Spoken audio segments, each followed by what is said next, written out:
Hey everyone, it's James, and it is April 7th, and about 7 p.m. Eastern Standard Time. This is the 4-hour chart of Bitcoin, BTC, USD on the Bitfinex exchange. First of all, this is not investment advice, and second of all, I like to just talk about the overall trend ever since we had our bubble phase, marked by that pink line right there. Basically, we've put in a series of lower highs, and as well as lower lows. I'll show you. Then these are the lower lows. So we're getting very close to that 6,000 bottom, and I talked about in my previous video that we could get another little rally from here. I really don't see it breaking out much further. We had very low volume yesterday in Bitcoin across the board through all the exchanges, and today is also still fairly low, around 4 billion, which is a big number. Don't get me wrong, but typically we're trading up to like 5.5, 6 billion on a day. Mostly like when I check the volume statistics. I don't put too much weight onto them, but that's what I've noticed. I've noticed it's starting to thin out, like so the market can be pushed around pretty easy.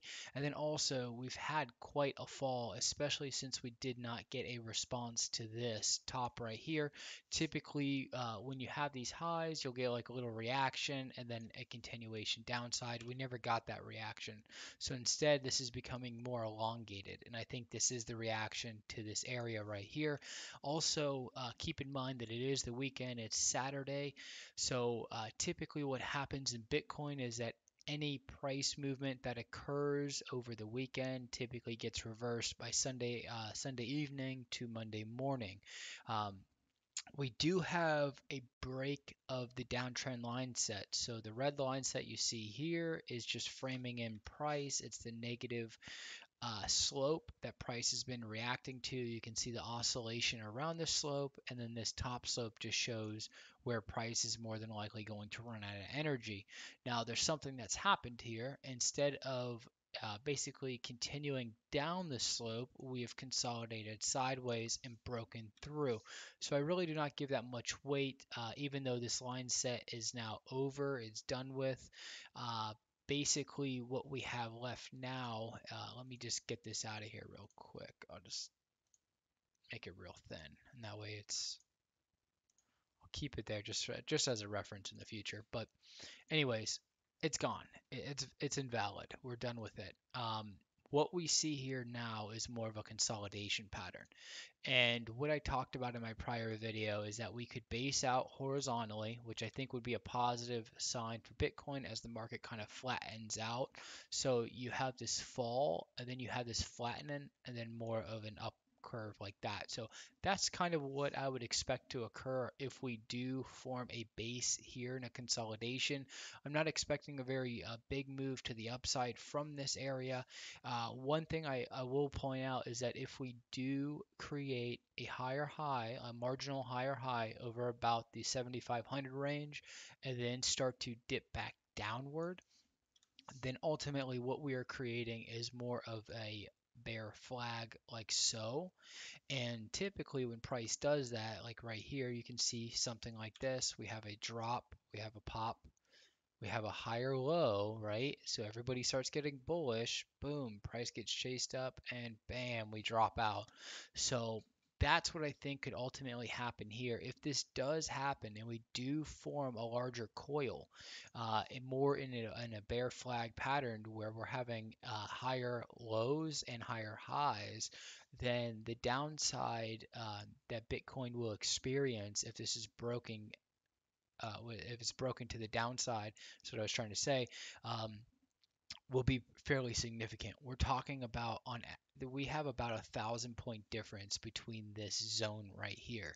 On average, when these coils are broken, they can deliver about 2x return, sometimes even more. Just some multiples going to occur. There's really no way to say it's going to be 2x or 3x or 4x or anything like that. But what we've seen here is typically almost double the distance recently, as well as almost like 2.5 times the distance. So if we do form that bear coil, or that, sorry, bearish flag, and we fall back downward and we break out down to the downside, we're easily going to see the mid to low 5,000 range, which is what I've said in my prior videos. I also have stated that if we head back down towards the 6,000 low, which is right here, that we will more than likely break it. Yes, we may have a small bounce, and more than likely this is that bounce. But if we do head back down to 6,000, I think there's a very high likelihood we break that. My logical reasoning behind that is that we have a series again of lower highs and lower lows. I don't need to trace it out again for you, but I think we're going just to continue the same pattern and until it gets negated. The only way that pattern is going to get negated is if we take out the 7,500 range and then burst higher to the upside, eventually taking out 9,500, and then from there have a deeper correction that will form a higher low over the 64, 6,500 range. This is on Bitfinex. That's where these numbers are coming from. But I really don't see that happening here. If we do base out more, though, like so, like, oh, sorry about that. I had my marker. If we base out more this way, then I think that's a possibility because as price runs, let me zoom in here. So as price makes a move, it has to correct or it will make a move and then do a consolidation, like so. Okay, those allow price, the action between buyers and sellers to recapture the energy that's expended. Everything is based on energy. Okay, energy is being expended, and that's why you see the fluctuations in price movement. And price, as it runs up, right, it has to consolidate. If it does not consolidate, this is not a consolidation. This is why we had this, to recapture the energy and then try again. As we try again, if the energy is not strong enough to push above the last, top of that energy point, then obviously that shows you there's weakness. There's not enough energy to sustain the run. There's not enough buyers to sustain the run. That's all it comes down to. So you have buyers, you have sellers. That's what these bars represent, the action between buyers and sellers. Um, if there's not enough buyers, that shows you that sellers are dominating the market. And that's exactly what we have here. We have sellers dominating the market. And you can clearly see that through the price action. I can take this line, bring it like so. Let me just make it bright pink so it stands out. And we can clearly see that price is headed down through one simple line. That's all it takes, one simple line. If you came back here, all the way back, you can see that price is still, you can see a return back to the median and then a falling down through that zone. This is just a quick line, right? This line doesn't really mean anything. This is just an example to show you that price is still, it looks like there's more downward pressure than there is upward pressure. And a lot of this right here, I shouldn't even really have shown this because a lot of this is the early basing formation, right? You can see the base. Yes, there were wild swings, but you can see a nice subtle base to an explosion upward. The explosion was the euphoric bubble state. So a lot of this right here, you have to almost ignore because there's a lot of different factors that drove price to the levels it rose to.